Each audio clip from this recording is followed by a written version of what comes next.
Come and let's bake with me sa aming anniversary cake. So sabi nga nila, what's a celebration without a cake? 'Di ba?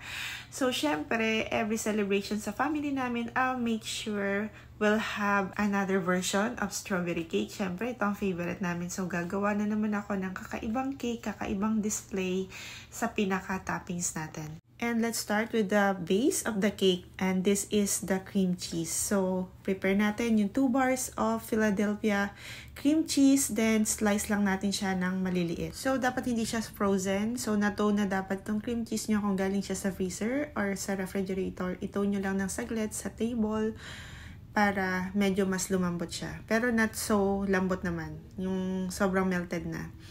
And then, ito yung another bar. So, slice lang natin siya ulit ng maliliit lang, ganyan. Pwede rin naman ng mas maliit pa. Saka natin gagamitan yung electric mixer. You can use stand mixer or electric mixer, hand mixer kung meron kayo. Pero hindi nyo to kakayanin ng manual. Medyo sticky kasi yung cream cheese natin.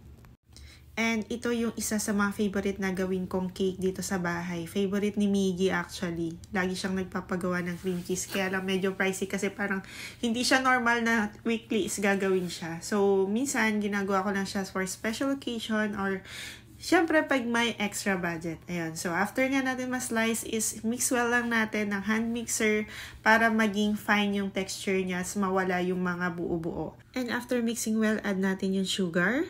So, yan. Magpapalasa siya. Dagdag lasa dun sa pinaka-cheesecake natin. Then, mix well. Saka natin lalagyan ng egg. So, I prepared 3 egg for this 2 bars of cheesecake. Yan. So, pero, after adding 1 egg, mix well na natin para ma-incorporate yung egg natin dun sa pinaka-cream cheese natin. Then, add another 1 egg. So, this is the second egg. Then, mix well ulit until ma-incorporate ulit siya dun sa na-mix nating batter. And after that, kapag medyo maganda-ganda ng texture natin, add na naman natin ng pangatlong egg natin.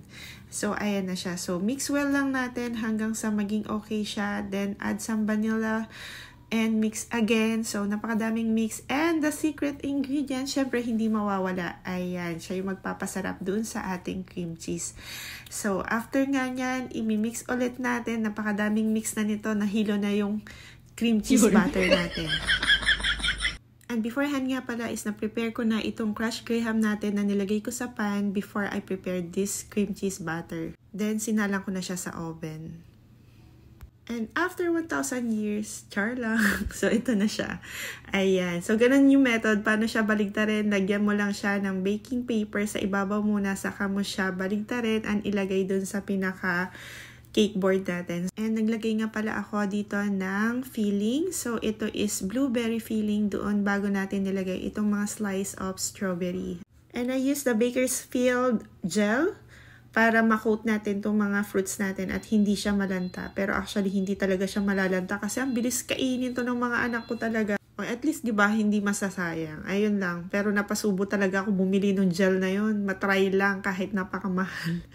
Ay, Diyos ko, buhay baker. Lahat susubukan talaga, di ba? And syempre, after ng slice, lalagyan din natin siya ng mga whole strawberry para mas maging maganda yung pinaka-itsura niya.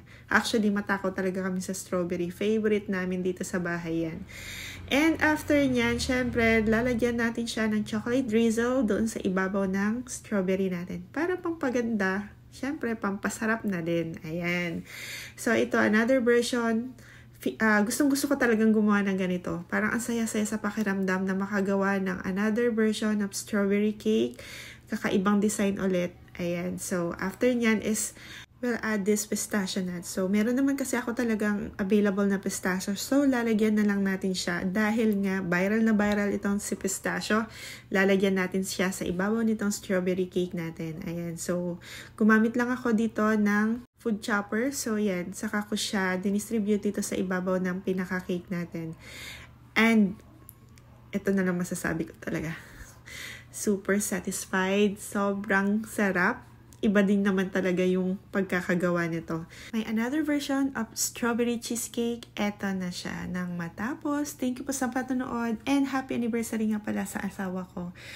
And don't forget to subscribe to our YouTube channel and Facebook page for more videos. Yun lang po. Bye!